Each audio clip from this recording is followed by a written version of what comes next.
Sanction load differ होने की वजह से सेम यूनिट होने के बावजूद बिल डिफर क्यों आता है। खास तौर पर बात करेंगे ट्यूबवेल कनेक्शन की। आज मैं आपको एक सिंपल फार्मूला से बताता हूं जो बहुत लोगों को पता ही नहीं। अस्सलाम वालेकुम दोस्तों, आज की वीडियो में हम सिर्फ ट्यूबवेल फिक्स चार्जेस को सिंपल तरीके से समझेंगे। सबसे पहले देखते हैं ट्यूबवेल के फिक्स चार्जेस का रेट क्या है। ट्यूबवेल के फिक्स चार्जेस का रेट है 400 पर किलोवाट पर मंथ, लेकिन ये क्या रिकॉर्डेड एमडीआई का होगा, 25% हाईएस्ट ऑफ 60 मंथ का होगा? नहीं, बल्कि यहाँ पे ट्यूबवेल के कनेक्शन में फिक्स चार्जेस जो होंगे वो सैंक्शन लोड के मुताबिक चार्ज होंगे। देखते हैं ट्यूबवेल में सैंक्शन लोड के मुताबिक क्या इम्पैक्ट होता है। ट्यूबवेल का रेट है 400 पर किलोवाट पर मंथ। जी हाँ, ट्यूबवेल के लिए फार्मूला बहुत सिंपल है, सैंक्शन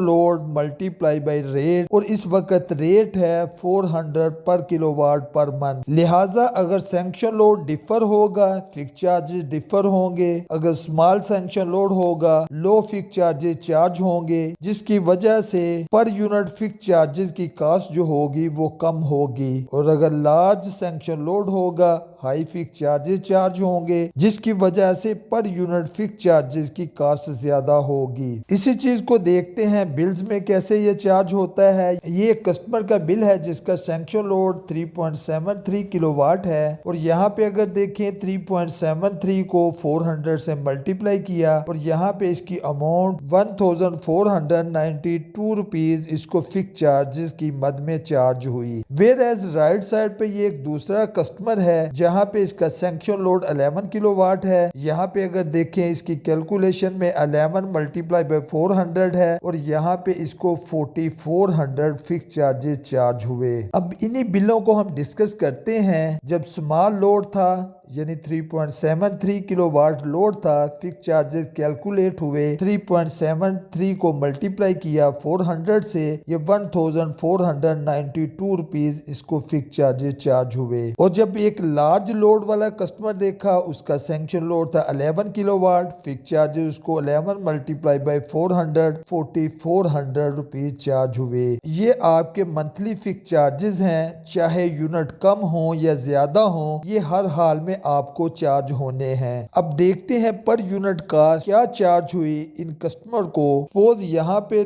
दोनों कस्टमर मंथली 300 यूनिट कंज्यूम करते हैं। पहले कस्टमर के फिक्स चार्जेस 1492 रुपीज थे। अगर fix charges per unit calculate करें तो 1492 को डिवाइड करेंगे हम 300 से, ये पर यूनिट कास्ट आएगी 4.97। वेयर एज दूसरा कस्टमर जो है उसके फिक्स चार्जेस थे 4400, इसकी पर यूनिट जो कास्ट आएगी 4400 को 300 से डिवाइड करेंगे, ये 14.67 रुपीज पर यूनिट के हिसाब से कास्ट आएगी। इसका मतलब ये है अगर सेम यूनिट कंज्यूम हो तो जिसका लोड ज्यादा है उसकी पर यूनिट कास्ट भी ज्यादा आएगी। इसलिए लोग समझते हैं कि रेट डिफरेंट है, असल में डिफरेंस सैंक्शन लोड का है, रेट सेम चार्ज होता है। अगर सपोज नंबर ऑफ डेज के हिसाब से हमें फिक्स चार्जेस कैलकुलेट करने पड़े तो वो कैसे होंगे, क्योंकि ट्यूबवेल के केस में रेट 400 है, लास्ट मंथ रीडिंग और इस मंथ की रीडिंग के दरमियान जो नंबर ऑफ डेज हैं वो 30 डेज हैं। वन डे के फिक्स चार्जेस 400 को डिवाइड करेंगे 30 से, ये 13.33 आ जाएंगे। जितने दिन के हमने फिक्स चार्जेस कैलकुलेट करने होंगे उसको हम 13.33 से मल्टीप्लाई करेंगे, ये हमारे नंबर ऑफ डेज के मुताबिक फिक्स चार्जेस का रेट आ जाएगा। यानी अगर कस्टमर को हमने 12